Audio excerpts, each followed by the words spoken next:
Hello, good morning and welcome. It's Tuesday, June the 2nd. It's raining, there are tube strikes, and at 9 a.m. in Downing Street this morning, Keir Starmer will have to look Pat McFadden in the eye after WhatsApp messages published between the Work and Pension Secretary and Peter Mandelson revealed his private despair about the government's direction. Can Pat McFadden survive in his job, should he? Or is he staying in post because he knows the cabinet in its current form isn't there for much longer? My name is Sam Coates of Sky News. And I'm Anne McElvoy from Politico. McFadden told Peter Mandelson that every meeting he had with members of the Parliamentary Labour Party concerned the question, who can we tax in order to pay benefits to others? An idea that opposition politicians seized on at once, a modern-day update perhaps to Liam Byrne's 2010 cry, "There is no money left." Elsewhere, McFadden said that those in number 10 didn't really know what they wanted and sought ideas and people to reboot the operation last summer, but it didn't appear to want to be part of that. It was an idea Lord Mandelson clearly thought was pretty hopeless as well. All of this from the unprecedented WhatsApp disclosures, of which basically Pat McFadden was the biggest victim, pages and pages of his exchanges with Peter Mandelson. What matters is that Pat McFadden is just about one of the biggest loyalists in the cabinet. He was one of the figures in the manning the barricades last month when colleagues were coming for Keir Starmer. He is somebody who routinely is wheeled out on the most difficult occasions to defend this government. He was also somebody who was very much at the centre of the election effort and spent the first year or so at the heart of the government in the Cabinet Office trying to make it all work. And that's the job he had at the point where these messages were being, exchanged. But for him not to look like he felt bound in, not to push back on Peter Mandelson's many, many criticisms of the government, I think really is significant about just how sort of narrowly Keir Starmer's writ extends across people that frankly should be his closest allies, or people that we expected to be his closest allies. And I think that's why Cabinet at 9 a.m. this morning will be tricky. I spent all day going through the Mandelson files yesterday. I kind of felt they were, as we predicted, so much of the policy stuff was stripped out of it that we were just left with quite a lot of raw politics. But Anne, what do you think that all amounted to? Well, someone else having a sweaty start to the day, Sam, is Nick Thomas-Symonds on the broadcast around. Not least because, as my Politico colleague Sam Blewett revealed, his messages to Mandelson couldn't be recovered because he had to admit to having his phone stolen in October last year. And yes, that does keep happening to Labour folk. What we have got laid bare in the files, and I think you were pointing in this direction, Sam, is the discomfort and the backbiting, and that sense that the lack of grip of government, particularly in number 10, revolves around a man who isn't really there in the sense of guiding the political strategy and aim of the government, one Keir Starmer. And that's why I think you do get those sort of messages. I don't think McFadden was just intending it to be kind of bitchy about the Prime Minister when he talked as he did to Peter Mandelson. I think you could sense it comes through. He's very worried about it, as on that welfare and tax point. But he can't see a way to break out of that cycle, which is, as you say, must make it quite strange this morning to sit very close to the person that you're effectively saying is a vacuum. And I thought there was also something else just in the hours since we've had to think about this, since we started going through or using AI to go through the files yesterday to find what we were looking for or not, is it does pose a question, I think, for Andy Burnham and the line that he has been pursuing, that the party needs to have the conscience of the PLP. It needs the backbenchers to stop it going off track and doing things that are too rigorous or too tough. But actually, it seems really that McFadden is saying the problem is the other way around. We can't get anything done on welfare because the party is stuck in this trap of just thinking it wants higher taxes to pay for welfare and benefits. It's not hard to see a road to electoral problems there, is it? No, absolutely. I just think the sheer electoral difficulty of having McFadden's words, who can we tax in order to pay benefits to others, being the subject of every meeting that he goes into, and plastered across, pretty much any opposition leaflet for some time to come, is just, is just very, very painful and somewhat careless from somebody who, I understand that these messages weren't designed to be released, but from somebody who's normally quite careful, you mentioned Nick Thomas Simmons with his phone stolen.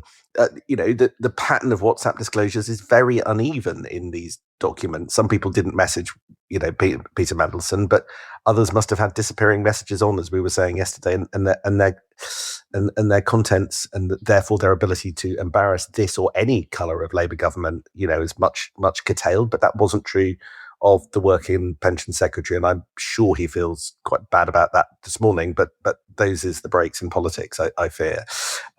You've got news from Playbook about another kind of intervention from Pat McFadden that plays into the politics at the moment. Yes, Andrew MacDonald picking up on another Pat Mac moment, which slipped by me yesterday anyway, namely that he had agreed with Tony Blair's intervention against Ed Miliband's rapid pursuit of net zero policies. In a note, this was after, if you might remember, that Blair intervened in May last year, saying that the net zero quest, particularly as Miliband is pursuing it, wasn't working because people were being asked to make financial sacrifices and changes in their lifestyle when they know the impact on global emissions is minimal. Well, at the time, Number 10 pushed back, defended the policy strongly. But when you look at what McFadden was saying, he says TB content bang on, therefore suggesting that perhaps this opposition within Cabinet, or a dividing line about Ed Miliband's approach, was there, and thus, by definition, seeing as it's all largely the same people, is still there. And I thought that was a good example of finding one of those dogs that isn't barking, but actually at any moment could growl and bite. And do you have any sense, Sam, of how the Mandelson files are going down elsewhere? So we had the first reaction from Andy Burnham. He said that Westminster needs a fundamental culture change, which isn't straightforward to do if he becomes Prime Minister. I'm interested to see how he goes about doing that. But the most extensive reaction, Anne, I think, is one that won't necessarily have been picked up widely in Westminster, but I think we're going to give everybody a bit of a flavour of it. And it was the unlucky task of Lucy Powell, Deputy Labour leader, to respond to everything yesterday, because she was giving an extended interview to the comedian Matt Ford, who's the Labour supporting podcaster who has a podcast, Political Party. And he had her on stage yesterday to talk about just about everything. Now, she was praying in aid yesterday that she hadn't actually read the Mandelson files. She was saying that they're absolutely huge, and she was pointing out she didn't get on with Peter Mandelson, and that the only thing in these huge books that were dropped were 3 messages that he sent trying to get her to vote for him to be Oxford Chancellor, and she ghosted every single one of them, which is why she's not in there. But she did range more widely, and I think in the spirit of sort of Pat McFadden, you also get a sense of where she is on things like Keir Starmer, which, the timing is pretty awful on that. Yeah, so what does she really reckon to Keir Starmer and his survival hopes? Well, my excellent colleague, Ben Block, I think, was in the audience last night, which is why I can read you what he was saying. So she was asked, do you think Keir has to go? And rather non-committally, she replied, I think it's completely up to Keir what Keir wants to do. She was asked, do Labour members want Keir to stay? And she replied, I think there's lots of views about this. And the crowd all laughed. And then she was asked, if Keir stayed, could Labour win the next election? And Lucy Powell replied, I think it's going to be difficult for Labour to win the next election generally. Now, so on the question of Keir's future, she absolutely wasn't urging him to stay. She absolutely wasn't giving her his backing. She absolutely wasn't doing what she'd done in the past to bat away these questions. So, I mean, lukewarm doesn't even, tepid. That was a cold shower for Keir Starmer. Frankly, I thought, from somebody who is his deputy in party terms. Absolutely, tepid was the word that sprang to mind. It's completely up to Keir what Keir wants to do. It's one of those statements that says nothing but says everything. If we look back to that deputy leadership contest when Lucy Powell was competing against Bridget Phillipson, she was very clear after that she was going to stand shoulder to shoulder with the Prime Minister. This is a long way from that tone. It sounds like she's saying, it's up to him when he wants to go. I'm not really that convinced that he should stay. And I think either way, it's going to be hard for us to win the next election. There's nothing there to give him any comfort. No, and actually she allowed herself to be dragged further down the rabbit hole of, Labour's future, potentially without Keir Starmer. She was asked whether or not she herself might go for leader. And on this, she was definitive. She said, it's not me. Why not? Because I don't want to do it. But Matt Forde pressed, but if you want to stand for deputy leader, why not leader?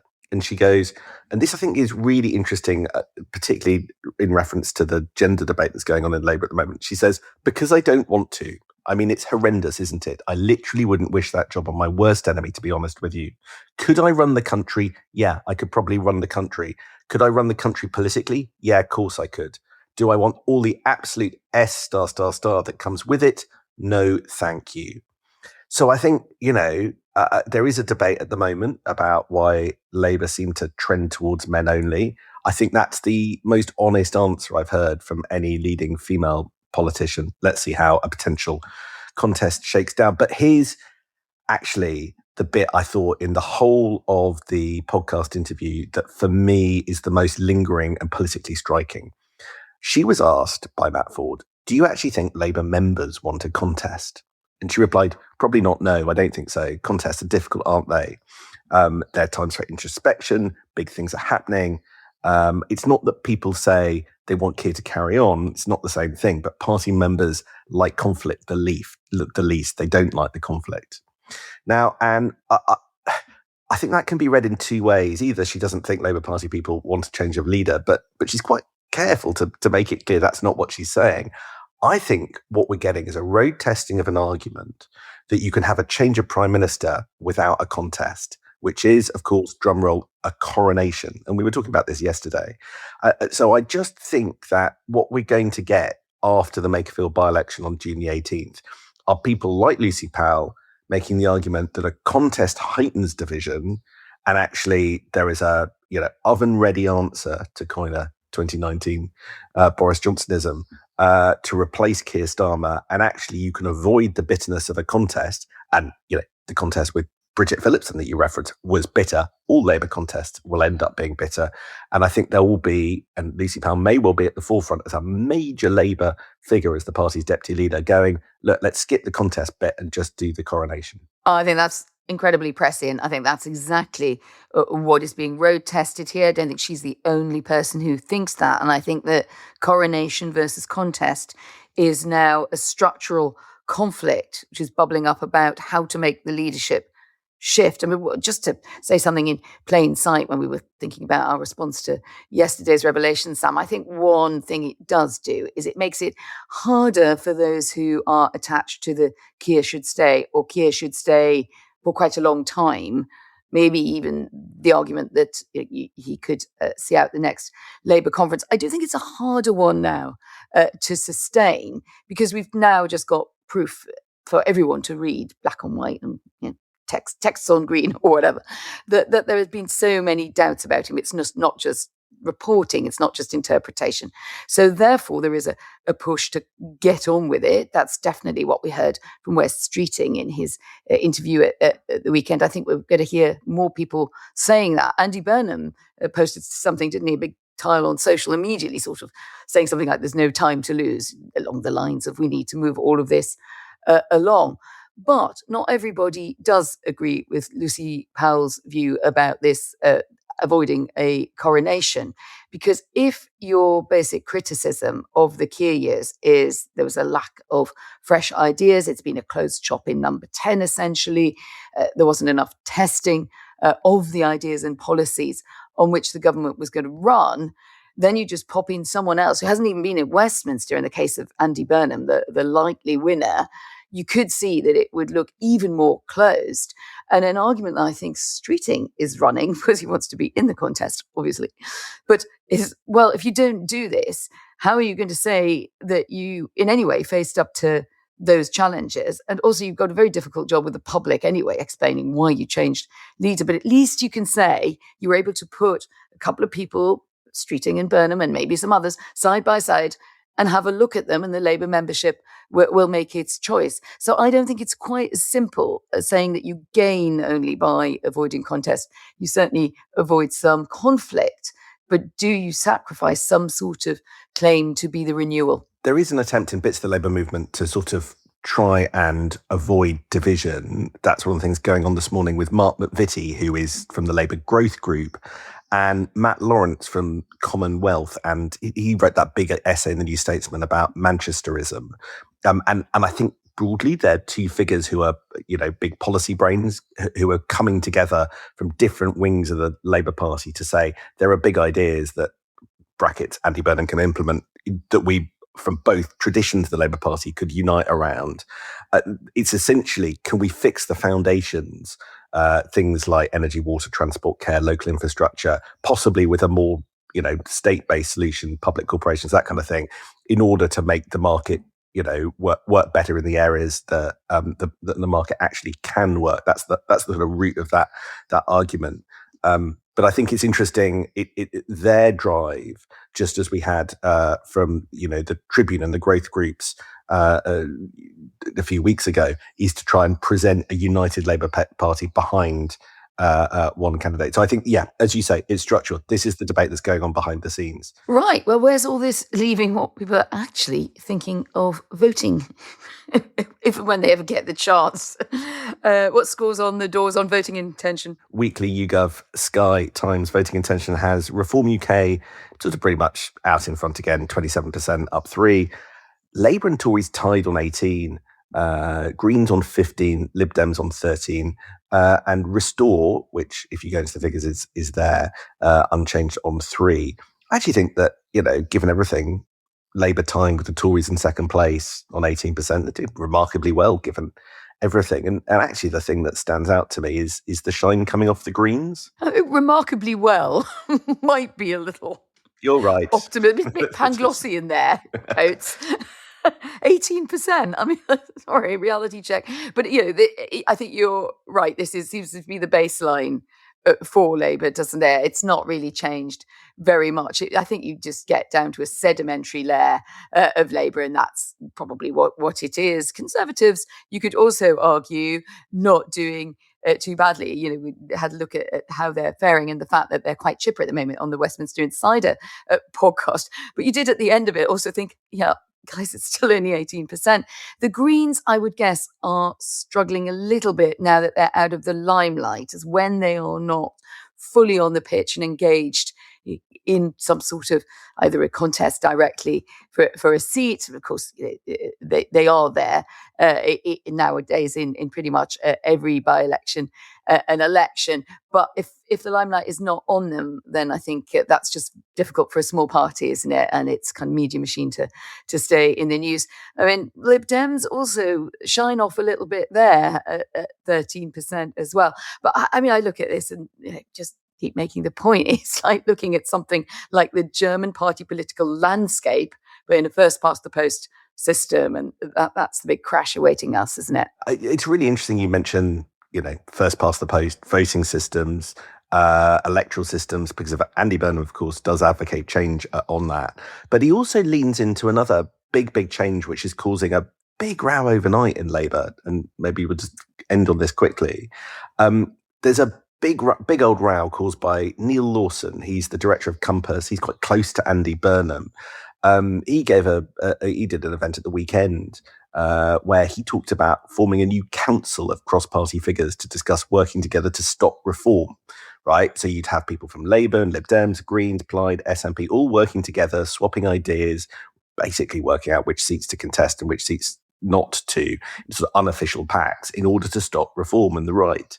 And the problem is that this is a red rag to a bull to a large part of the Labour Party that thinks that Labour efforts should go to putting Labour in government and electing as many Labour MPs as possible, not cooperating with a kind of progressive majority and trying to help the other parties on the left to beat reform. Labour stands for Labour. So Labour First, which is one of the sort of right-wing Labour groupings, delivered an absolute thumping kick overnight to the Lawson idea, saying we'll only deliver the change we promised and beat populism by governing with Labour and trade union values. We must reject alliances with rival parties. So while policy ideas people are sort of coming together on this fundamental question of how does politics knit together and how do you fight reform, people around Andy Burnham are actually pretty split on that. So that's going to be a really difficult thing for him to knit together. I'd love to follow up on that because I've always been intrigued by this idea of the progressive coalition. Sounds great, doesn't it? Until it's like everything that says, why don't we get together and ... And you think, yeah, and who's actually going to be in the lead? Who is going to set the terms of that? And for a lot of Labour people, they want the answer to be Labour. Let's stop progressing our coalition because we've hit the 20-minute mark and leave it there. See what happens at Cabinet. We'll be back tomorrow for Wednesday's Politics at Sarah and Anne. See you there. We're like an eternal grand coalition on this podcast.